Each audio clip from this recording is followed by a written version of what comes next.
Once upon a time, this factory was the centre of an industrial empire that transformed Britain. And at the heart of that empire was a name that echoed around the world: Wedgwood. Favoured by royalty, Wedgwood offered prestige porcelain for the aspiring customer. In an age of fine dining, this was the finest money could buy. Today, tastes have changed. Times have moved on. Under new management, Wedgwood is looking to the future. What we do need now is to get a bit of the dust away from the Wedgwood image. But the wheel still turns in Stoke-on-Trent. The kiln is still fired. A small group of potters are still using techniques pioneered by Josiah Wedgwood himself. You've got about 10 seconds to get it level, then it's stuck. A place where generations of craft and tradition are distilled into exquisite handmade objects. There's 160 leaves on one panther vase. And where the past meets an uncertain future. There were 77 people doing this job. There's now 2 of us.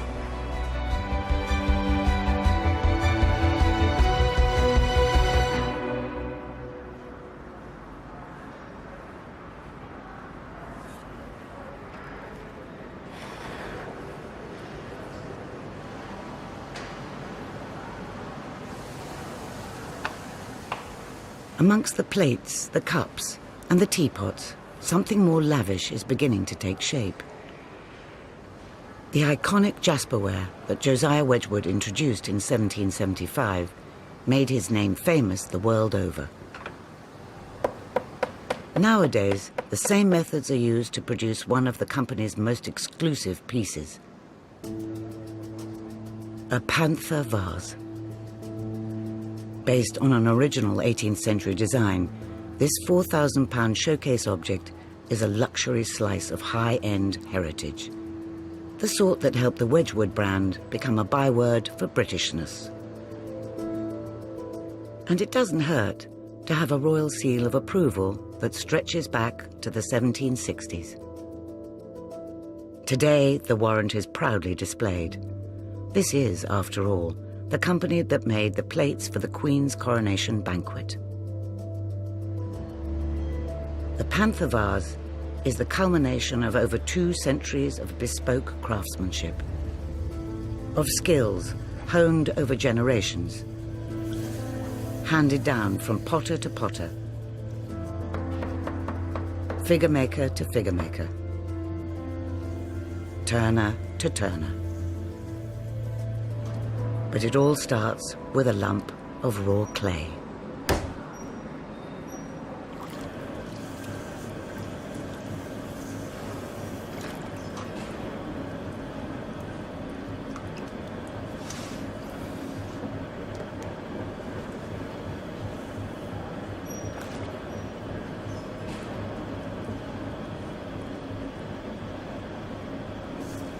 When I left school, I never thought I'd do something like that, or was capable of doing something like that.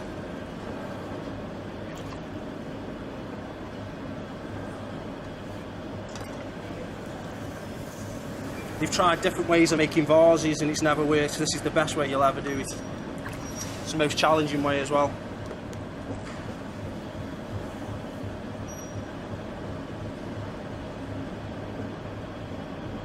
But handcrafted vases alone can't keep Wedgwood afloat. Away from the artisan potters, the production line is busy, turning out Wedgwood's bread and butter. The plates, cups and saucers for which the company is known, destined for dining tables all over the world. Slightly more mid-range, slightly less handmade, but all distinguished by a certain kind of quality. When you say tough, I mean, this is a relative word. You don't really mean tough, do you? I certainly do mean tough, and I'll demonstrate it. It's so tough, You can even stand on it. Me? You mean I could with 15 stone? Certainly. I wouldn't dare. Be my guest. Your risk as well. Well, here goes. Listen out for the crack. Now,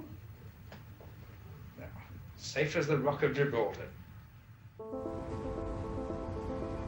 These were the glory days. Back then, the whole world wanted a piece of Wedgwood and was willing to pay for it. There's a lot more people here. I think there was about 5,000 people altogether when I started. It was really busy. This particular job I'm doing, there was 77 people doing this job. There's now 2 of us. For decades, this factory provided employment for thousands. Today, things are a little quieter.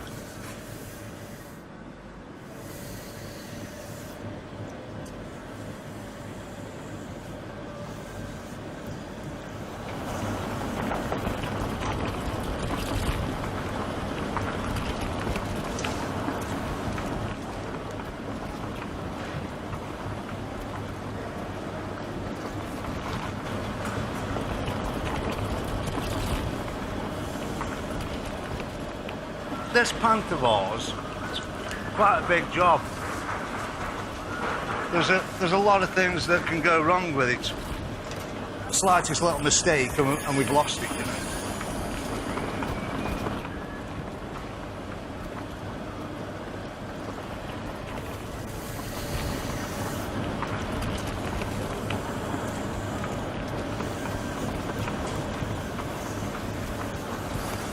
"44 years I've worked for Wedgwood, straight from school. In them days, everybody who left school had a job.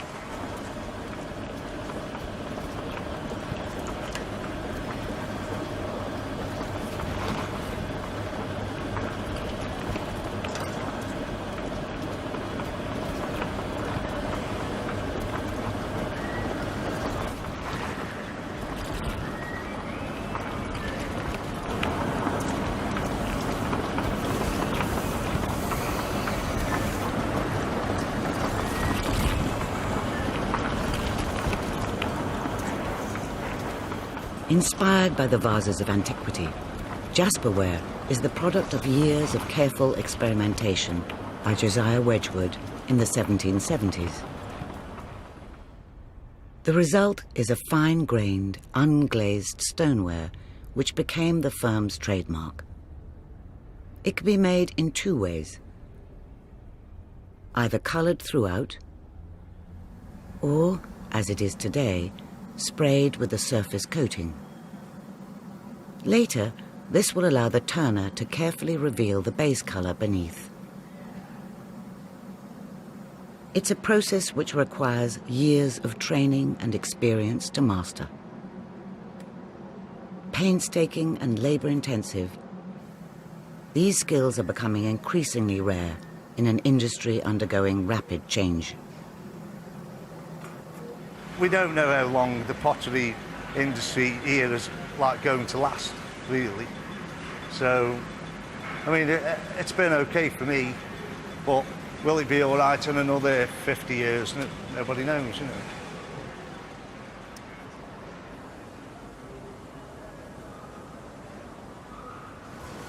Only a few short years ago, Wedgwood stood on the precipice. Waterford Wedgwood, the company that now owns the world-famous Wedgwood pottery brand, has called in the administrators. The 250-year-old firm collapsed after the banks pulled out of a financing deal. And now more than 2,500 jobs are hanging in the balance. But salvation was at hand. Now, under foreign ownership, this bastion of British industry is reinventing itself for the 21st century. On the other side of the factory is a very different world.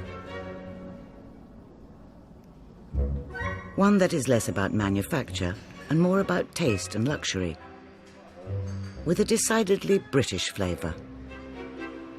And what could be more British than afternoon tea? Good morning. Hi, good morning. How are you?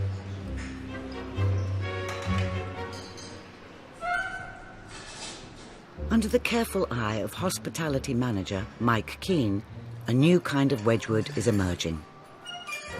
A Wedgwood that implicitly understands the value of its brand appeal and isn't afraid to use it. This is our fabulous tea emporium where we serve a whole range of teas.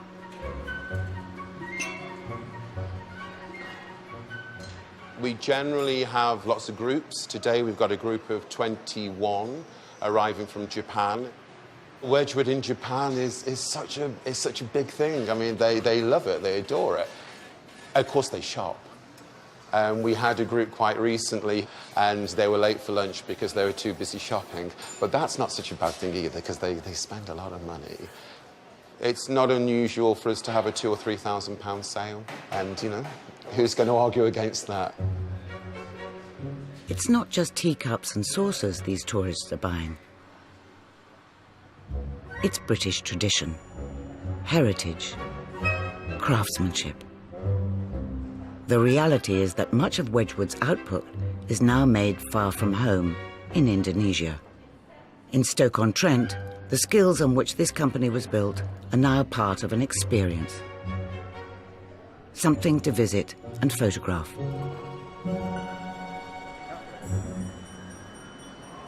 For the artisans and craftspeople, the job remains the same. This is the way it has always been done. The only way it can be done.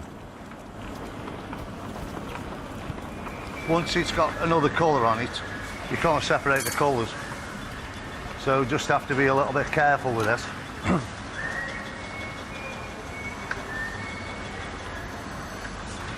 Too expensive for me, these are.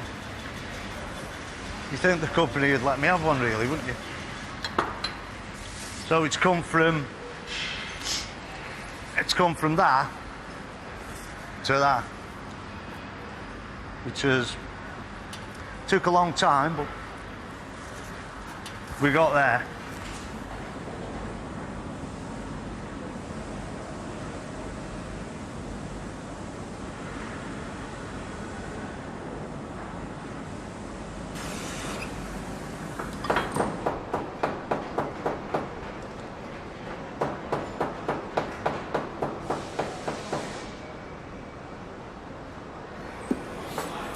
I've done 45 years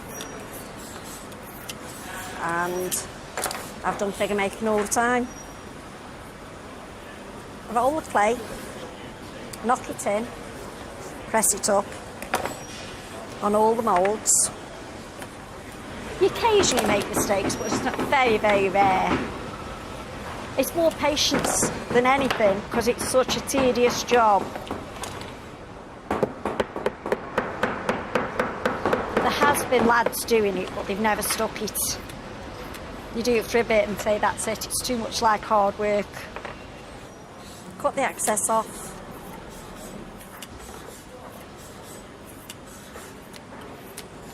Then I get the waddler and I waggle the figure out. The waggler. Everybody laughs at the waggler.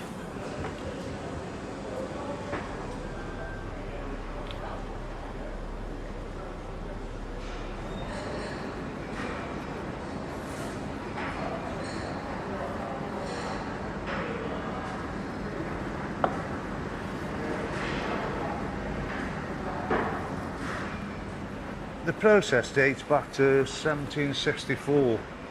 It's still done exactly the same today as when Josiah was doing it. I'm turning it around very slow. What this is actually doing now is every time it goes in, it pulls the pot towards the tool and it'll cut.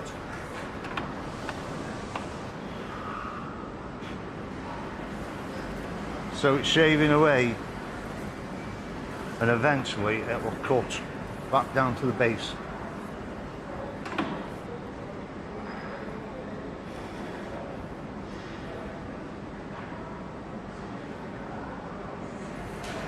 You've got to get it just right.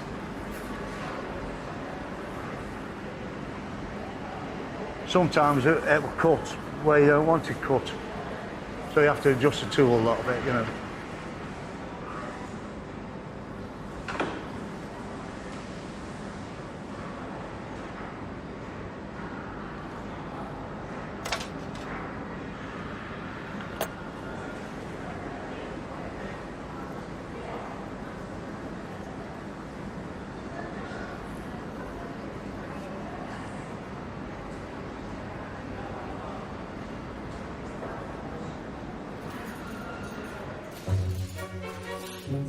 Over at the tea room, Mike's coach party of Japanese tourists has arrived.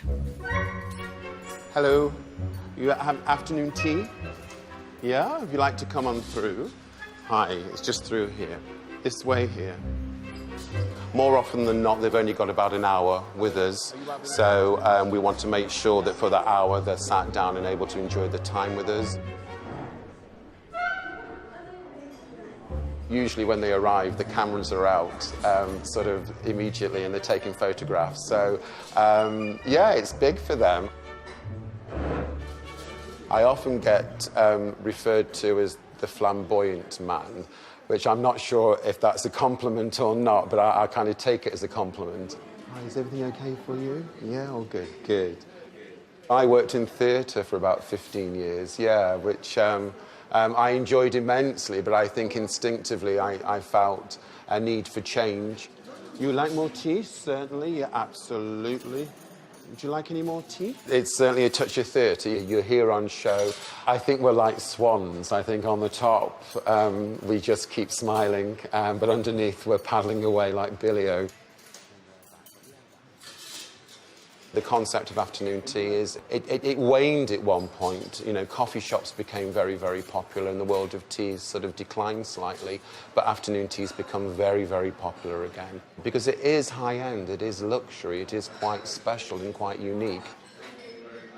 We have tea room in India and Far Eastern countries, but this is the only one actually in the UK. The aspiration is to expand on that, though. But selling the Wedgwood tea experience around the world is just the beginning. In 2015, the company was bought by the Finnish luxury giant Fiskars. And in its gleaming new offices, a new Wedgwood is being crafted. This quintessentially British institution is becoming a 21st century super brand, drawing on its past to create a bright new future. Its new president, Ulrich Gardedew, is the man heritage brands turn to when they need a modern makeover. He's already worked his magic at Burberry and Louis Vuitton. Now it's Wedgwood's turn. Well, what you're seeing here is the Jasper range in more contemporary shapes. And elaborating on our iconic blue color or blue colors and taking those into also other color schemes where you really mix and match and even have a moving color target within one item, which already there gives it a much more modern feel. What we do need now is to probably get a bit of the dust away from the Wedgwood image. Make sure that also the younger audience understand the craftsmanship that we do. I see this brand very much going into more of an English or British lifestyle brand. Come on in, Marius. Have a seat. This new Wedgwood will be about more than just cups and saucers. It will be a lifestyle experience. Scarves. Okay. This is amazing. Have we looked at the logo placement here? Not yet. You've seen this? What is this? Chocolate. Chocolate. Okay. Beautiful. Wedgwood chocolate. But of course, life is sweet. Yeah.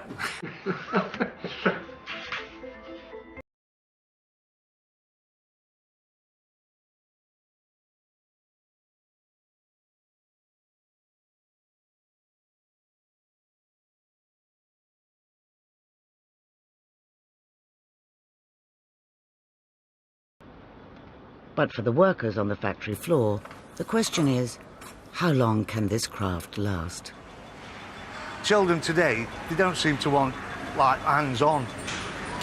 They're more like working with computers these days and things like that.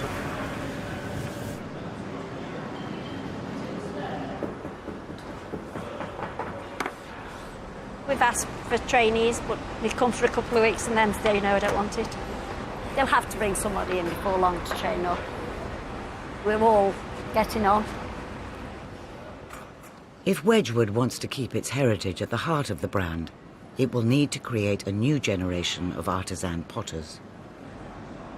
Otherwise, the exacting skills needed to make this vase could be lost forever.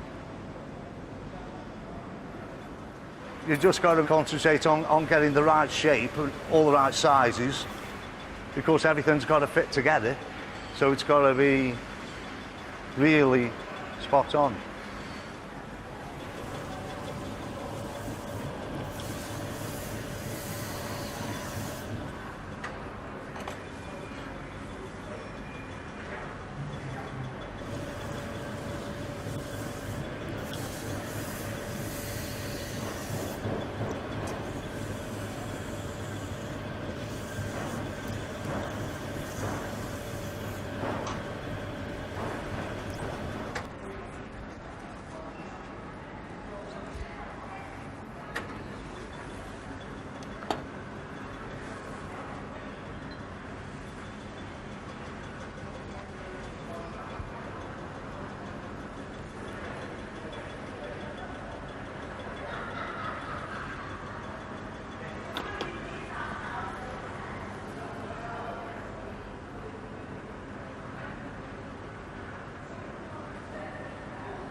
You've got about 10 seconds to get it level. Then it's stuck.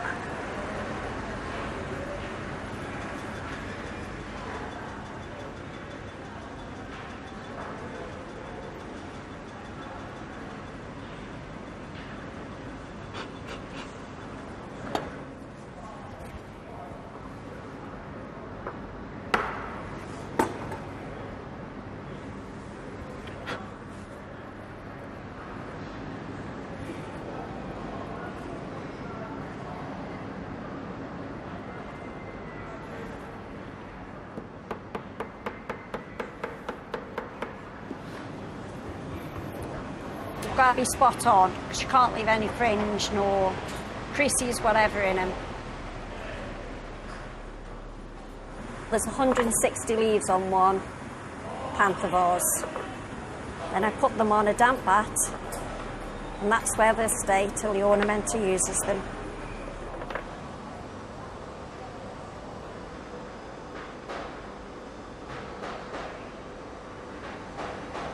It's something what you've got to have a lot of concentration for, because every piece is slightly different.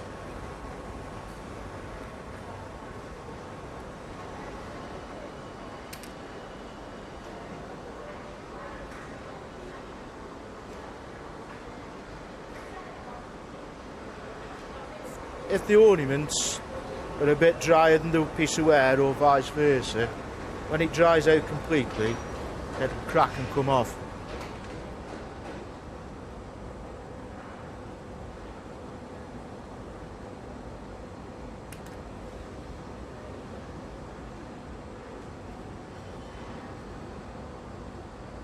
The vase is nearing completion.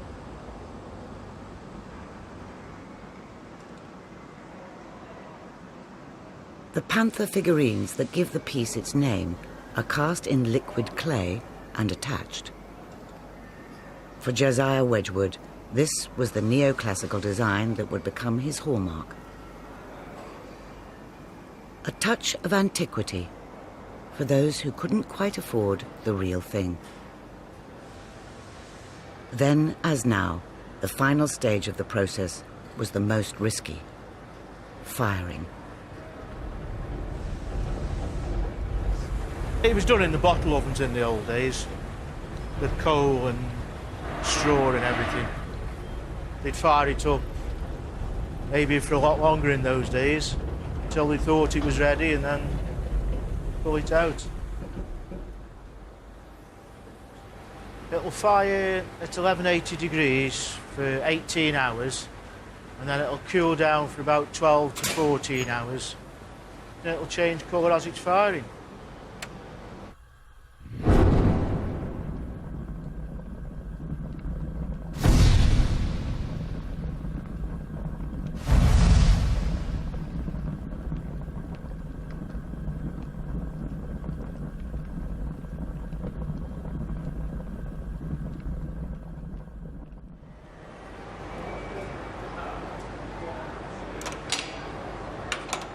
You never know till it's fired, till you open the kiln door, whether it's all right or it isn't all right.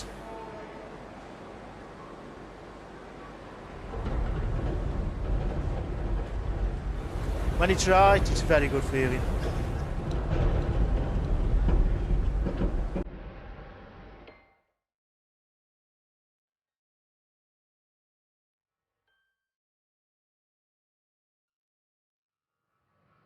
Josiah Wedgwood may have helped design this vase, but he probably wouldn't recognize the company he founded over 250 years ago. As this national institution attempts to reinvent itself, the Panther vase might begin to seem a touch out of place, quaintly old-fashioned. But the heritage it represents is part of Wedgwood's DNA.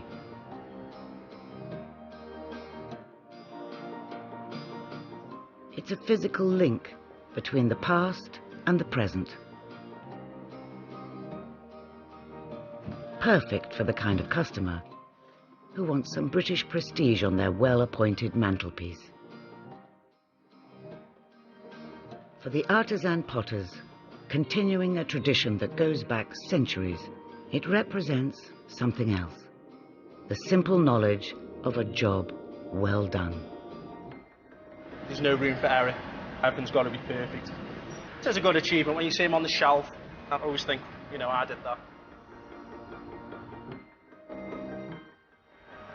It's nice when you actually see the piece go from here through all the different stages and end up over the other side there and it's finished. I think it's the end product when you know what you've done to it.